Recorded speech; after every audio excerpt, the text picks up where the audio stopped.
Hey, Jack, I can say on the bright side, the nonprofit killer provisions were removed. And that's, by the way, why you keep making a big old stink about this stuff, okay? I know that a lot of this feels really, really big and scary. I understand. However, keep calling your representatives. Keep calling them. Keep making us think about it. And remember, point out that specific provisions in the budget bill that you find objectionable. Okay? One of the big ones that has been discussed quite a bit in some circles, though not necessarily in online circles, is titled Section 70302, which effectively neuters the ability of federal courts to issue civil contempt proceedings. It would basically block funding to courts to enforce civil contempt. And but in specific cases, essentially tailored to basically mean that anyone in the Trump administration that might be held in contempt of civil contempt would be exempt from would essentially not, there would be no funds to hold them in contempt. So that's it's bad. It's real fucking bad. In addition to cutting $880 billion from Medicaid. It's really, really bad. The bill just advanced out of committee, right? Not a full House vote. As far as I'm aware, there has been no House vote yet. I'm not exactly sure where in the process it is, but yeah. It's some scary stuff. Missouri's reps want to block the abortion rights we voted for, and it isn't helping me feel like I'm doing anything.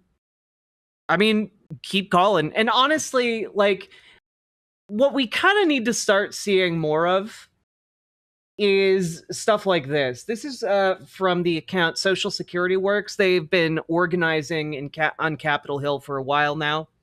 And this is the kind of stuff I think we need to see exponentially more of. We need to see people taking time out of their day to go and yell at these people in person anytime they are in a public space. If these lawmakers that are voting to defund $880 billion from Medicaid so much as poke their nose outside, they should be getting yelled at and disrespected publicly. And honestly, that should continue for the rest of their lives unless they fix what they've broken. We'll just playing this real quick. Congresswoman,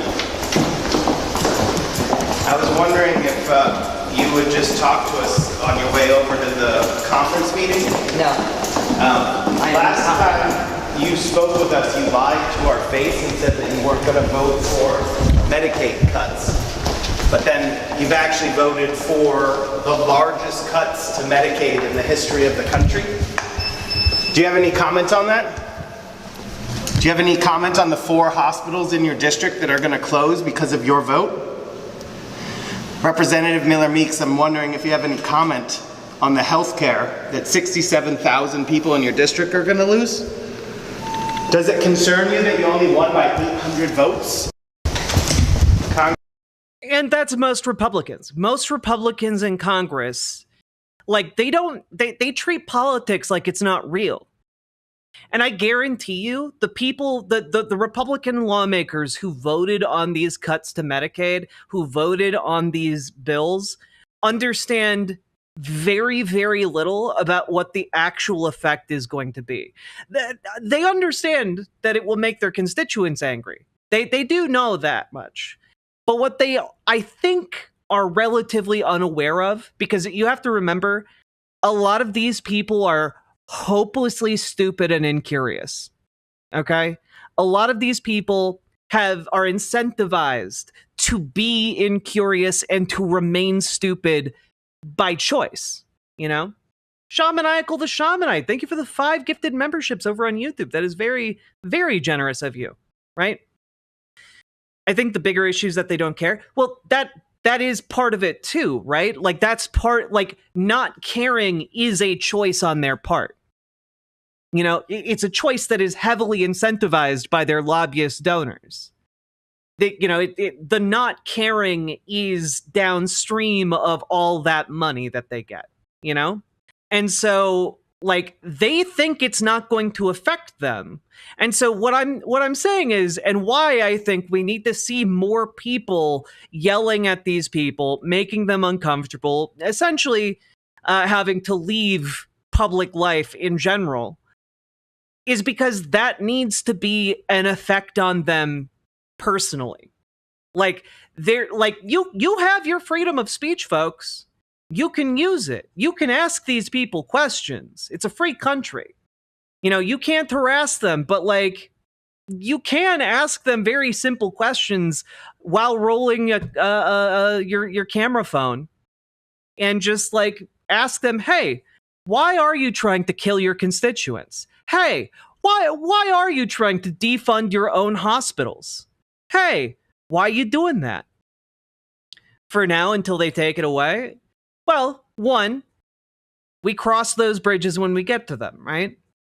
And number two, like, even if they take away your right to free speech, you're still going to have your free speech if you're brave enough to have it. So when you see these people out in public at a restaurant, approach them. There is no law against approaching someone at a restaurant.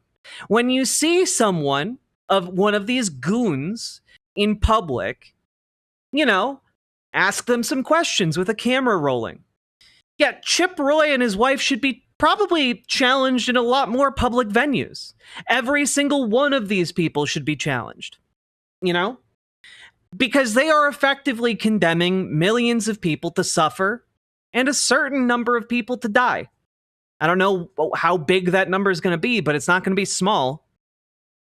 And like one of the things we have to do, and we have to fight like hell, we have to use the levers that we have in ways that might be able to help us, and we have to count on other people doing the same. And part of what we have to do is not just know the right position, because this is what I'm constantly frustrated by. There are a lot of people out there who think that just absorbing the information is going to do enough. And that's just not so. You know, you have to make a stink about it. You know, if you're not going out to the protests, you better be calling. Like, if you're not calling and you just are simply knowing things, that does not affect a change, right? So what needs to happen is you have the lever to call them and fax them. Do that every day. You have connections in your community. You get other people to call and fax them every day. Hey, you know people? Get them out to the protests. Do this shit. Because you have to be a component, and we have to do anything and everything we can within our power, within reason. You know, if there are days where you're just not going to be able to get off the couch because like you're fucking about to break down, take a day to yourself and get back to it the next day, you know? But I see people like, oh, they're going to take away your free speech. They're going to take away your free speech. Guess what? There have been times in history when we didn't have free speech. People still spoke out anyway. There have been times in history where people were killed for speaking out. They did so anyway. Now is the time to cultivate the bravery you might need in the future. Okay? Because right now, the buy-in is very low. So all I'm saying is I need to see more people yelling at these folks. Because there needs to be a perceived cost to them for this. You know? And so I just, you know, I'm not telling you guys to go get yourself arrested and charged and sent to prison for 40 years for assault or on like a fucking sitting member of Congress. I'm not telling you to do that. I'm just saying, if you see these people, talk to them. Ask them why. Ask them why they're fucking over their constituents. Okay? That's important. And like where we're at right now is we need to do anything and everything we can to apply political pressure, right? And I'm not going to bullshit you guys. We're going to lose in a lot of different ways because we don't hold the winning hand right now.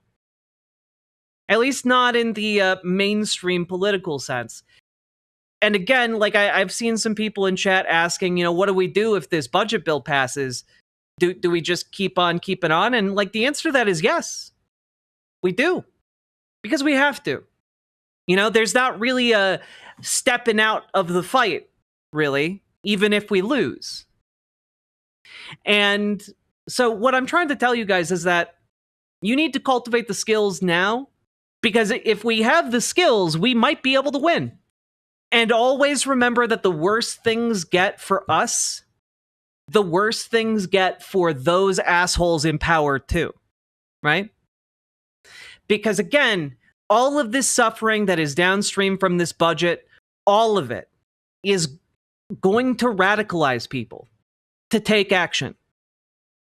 And that is going to happen essentially whether we want it to or not. And so we need to stand in solidarity, and we need to be doing productive things so that when those people do get radicalized, they look around and they see other people doing productive work to advance our cause, to channel that rage and energy in useful ways. I think a good example might be like Occupy Wall Street, right? A bunch of people showed up, they occupied Wall Street, hence the name, and then fuck all happened because of it. What we need is a bunch of people who are activated and compelled to do things, to actually do things in a way that moves the needle and gets us change. That's what we need. Yeah, I'm sorry. I have kind of cursed you guys with the knowledge that things are not okay. And, into becoming intimately familiar with the ways in which things are not okay. And there's no one knowing that. I guess, in a sense, this channel is a bit of a cognito hazard. Sorry, there was no content warning. Yeah. Occupy Wall Street had no structure or leader to it. That's why it failed. That's what I said. I'm still faxing these fascists. Good. Do it every fucking day. Again, folks, if you are looking for ways to be effective right now, there are a bunch of different ways you can take action in ways that might actually help, right? One of those ways is by using this website. It's called fax0.com, where you can send faxes for free. And they even have fax your congressperson, senator, or governor. So you can send faxes to all of your elected representatives. It's real handy because a lot of these old fucks are old and they only have their voicemail on. But you want to know what they absolutely do get in their office if you fax them? A physical piece of paper, okay? It's real important. Fax them. Call them. Use 5calls.org. 5calls.org is another website. Makes it real easy to call your elected representatives. And even though they might not pick up, leave them a voicemail message, stating your name, where you live in their district or their area, and let them know what you're upset about. It's important. Okay? What website was that you were just showing? This is fax0.com. Super useful, right? And essentially, I have one other call to action right now, which is that the FDA today, and there's been a lot of reporting on this, FDA will limit COVID vaccines to people over 65 or at high risk of serious illness, leaders say. And I just want to point out that the reporting on this has been dog shit. Okay? The reporting on this has been dog shit. Because what the FDA wants to do is limit vaccines to those 65 years and older or who are immunocompromised, right? The reality is there is currently open a period of public comment where you can go to regulations.gov and submit your public comment for or against this rule change.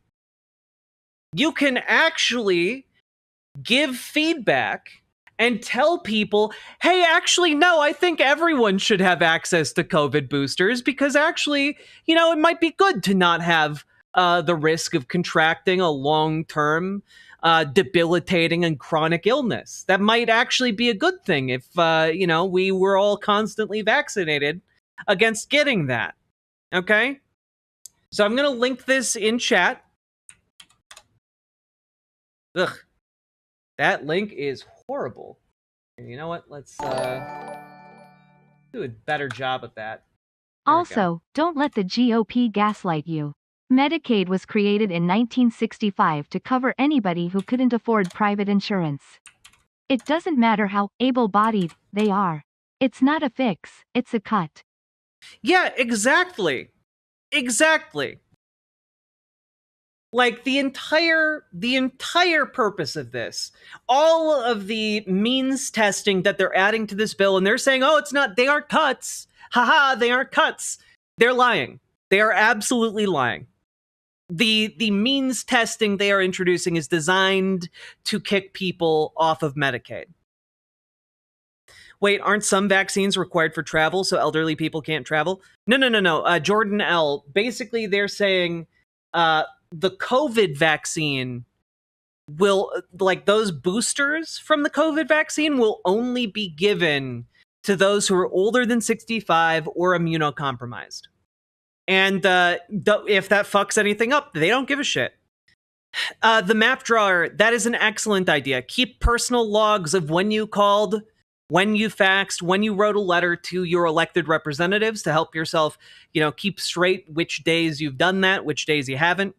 Ideally, you should be doing it every weekday, Monday, Tuesday, Wednesday, Thursday, Friday. That's why it's called 5calls.org, because that's how these congressional staffing units kind of tally up constituent outreach, I guess. Also, girl failure, not a stupid question. You do not need a fax machine to send a fax zero fax. Let me pull it up real quick again. When you look at this, you type in the sender information, you type in the receiver information, and then you can attach different files, and then you can type in whatever you want to fax, and then you just send a free fax. Bada bing, bada boom.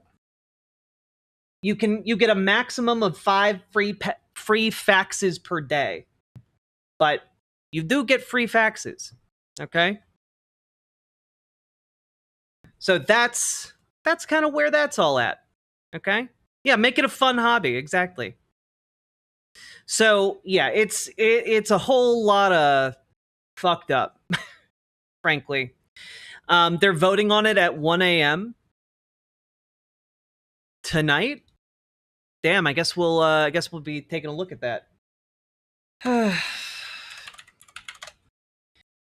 Yeah, it's bad, by the way, when Fox News is reporting dead of night, Dems accuse GOP of cowardice over late night votes on Trump's big, beautiful bill. And yeah, I mean, it is cowardice. They're trying to do it as if, no one's gonna notice. As if no one's gonna, check to see who might be responsible for, essentially trying to kill them.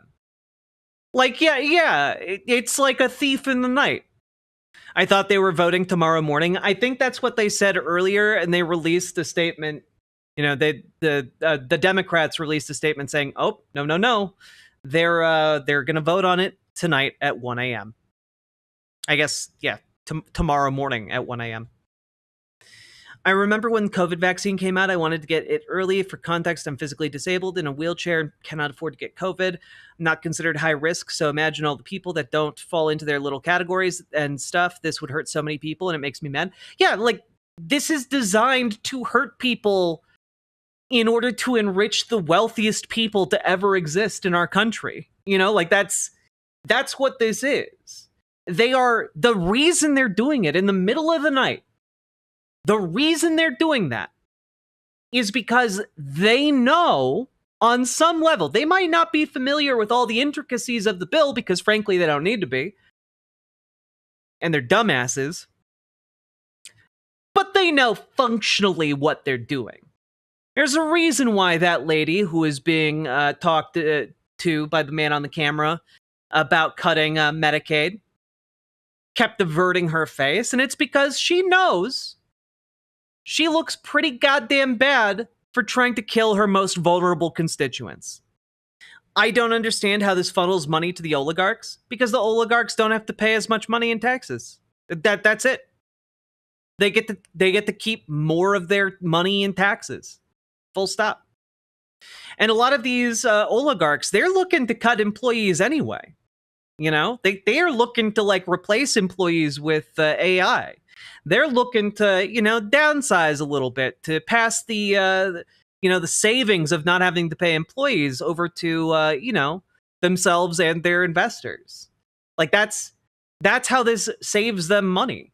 You know, like if they get a tax cut of like 2%, you know, if somebody's making like, you know, minimum wage, a tax cut of 2%, like gets them what, like a couple hundred more bucks? If a billionaire gets a tax cut of 2%, well, they get hundreds of millions of dollars. You know? So like this is how they get richer. But no one has money to buy your shit. How do you make money? The thing you're missing is that they don't care about the long-term health of the economy. It's very much a fuck you got mine mentality. It's the same thing that drives CEOs of companies to make decisions that are not in the long-term best interest of the company, but are instead designed to maximize the benefit to shareholders and to the CEO. It's what killed, or what is currently killing Boeing. It's what's killed a lot of different companies. It's why you get this predatory venture capitalism. And like, yeah, essentially what you're kind of missing is that the money that billionaires get, they want to keep. And honestly, if that weakens the government to such a degree that like the government's on the brink of collapse, well then I'm just going to throw this out there. If you look around, who are the strongest, wealthiest people on the playing field? Who might pick up the pieces should the government collapse? They're trying to do this budget as fast as possible before the debt ceiling? Absolutely. Because if the debt ceiling comes into play, if they aren't able to get this done before the debt ceiling comes up, then essentially Democrats in the House would have leverage again. You know? Yeah, and that's another bit, exactly, waxing philosophical. If you're insulated by capital, what happens to the economy is only opportunity to make more money elsewhere. System is designed to always funnel capital up no matter what. Yeah? There's no way this bill gets through the Senate. It actually might have an easier time getting through the Senate. So, like, the margins in the Senate are larger. There are more Republicans in the Senate. They all want these tax cuts. I mean, I hope you're right, but we'll see. We'll see. Maybe we'll get like some kind of you know, thumbs down moment like we did with the Affordable Care Act. Now, the other bit I wanted to talk about is that to elaborate on waxing philosophical, which is that yeah, the other reason billionaires would want this is because if the economy crashes, they view it as a temporary setback, a feature, not a bug, of the capitalist system that allows them to come in with their untold billions of dollars and just buy up things for a song. And by things, I just mean land, buildings, companies, you know, labor. Like they are going to then make a killing when the economy rebounds. Bella Ranch doesn't think it will get through the Senate. I fucking hope she's right. I just don't really see the field being very positive in that direction. I hope so. I hope we get a government shutdown, but I don't know that we're going to get that. That's kind of where we're at here, folks. It's some scary stuff, but one of the things your homework for today, okay? Your homework for today, folks, bell of the ranch. Your homework for today, folks, is to leave a comment saying that you do not, in fact, approve of bans on vaccine boosters, COVID vaccine boosters for people under the age of 65. Okay? That's your homework for today. I want you all to leave a comment. Go do it. It's super easy. There you go. That is your homework. I believe I did it today. Good. Could we use the "fuck you, I got mine" mentality to attract more right-leaning voters? At least No. the non-profit org nuke portion of the bill got removed. Yeah, I mean, yeah. Probably, and I'm going out on a limb here, and I brought this up when we talked about the nonprofit nuke. Was this they realized that it could be used to strip tax exempt status from churches. I presume that's why they stripped it. Just a question: if the government was to be shut down, then what would Trump and MAGA politicians do? Well, the MAGA politicians would continue to negotiate on trying to get a budget passed. Trump would presumably step in to do that. Say specifically to Chuck Schumer. I am currently incapable of being nice to him without a script. That is fair, and all I can say is that. Oh no, I didn't launch the software. 1 second. All I can say is people are aroused. I haven't seen people so aroused in a very, very... There you go. Wait, what? People are aroused. I haven't seen people so aroused in a very, very long time. There we go. It didn't play the entire thing. That was weird. Seamless. Yeah, totally without any hiccups. We will win. Sorry. We will win. We will win.